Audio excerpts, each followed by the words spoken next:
Once upon a time, in wild times, being overweight was an indicator of wealth.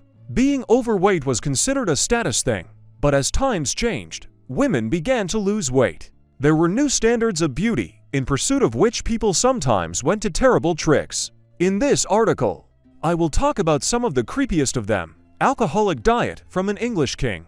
Yes, kings also lost weight, and not always in standard ways. William the Conqueror, English king, 1027 to 1087 years of life, in one period of his life so fat that he could not keep his balance.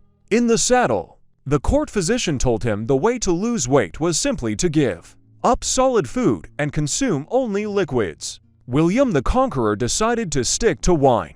Several months of unrestrained drunkenness gave the result. The king lost weight, but it is not specified how many kilograms. And now he could eat no more than half of his usual portion of food. His stomach ached.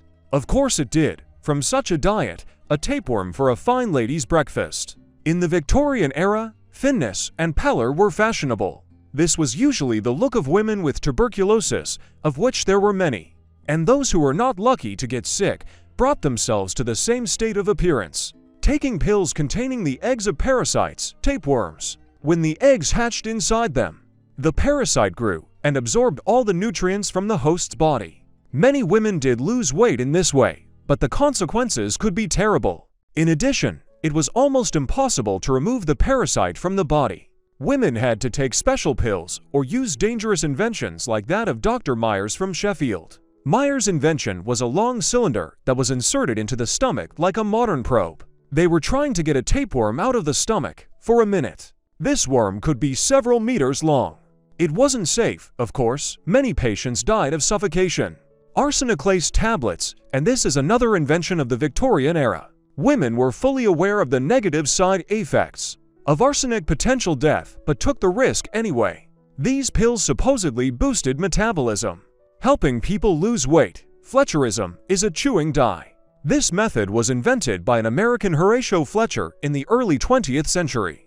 The point of the diet was to chew food for a very long time, literally until it completely loses its flavor, and spit out the leftovers. Fletcherism even dictated how long people should chew certain foods. Shallots, for example, had to be chewed 700 times. It was time-consuming and unhealthy, but this dangerously fat diet had many fans. Some people even timed dinner parties so that guests had enough time to chew their food. Fasting for health. In 1911, the writer Upton Sinclair wrote The Fasting Cure. He was not a doctor or a qualified medical professional, but his diet book advocated fasting. Although Sinclair's advice was dangerous, people followed it strictly. The book claimed that fasting could cure the worst diseases, and the fasts are long, 40 to 50 days. Of course, it's not true. Slim figures were widely shown in advertisements in the 1920s. To capitalize on this, cigarette brand Lucky Strike even launched an advertising campaign encouraging people to reach for a happy cigarette instead of a sweet. They claimed that smoking cigarettes was better than eating. Cigarettes did indeed help suppress appetite, but they also contributed to poor health, sleeping beauty. The point of this mid-20th century diet was to sleep more and not eat accordingly.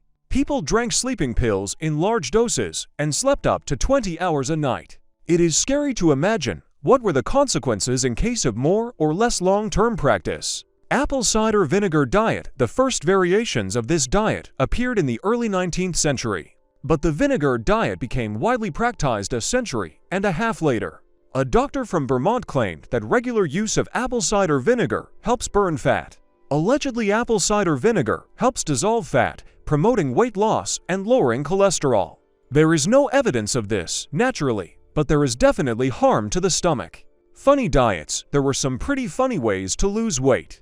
For example, in the early 20th century, they advertised obesity soap. The manufacturer promised that its use will help to quickly get rid of excess weight without correction of diet and exercise. And in the 50s of the XX century, the Reverend Charlie Shedd wrote, "Pray that your weight disappears." Rational grain of his method was because he recommended not just praying, but replacing meals, prayer.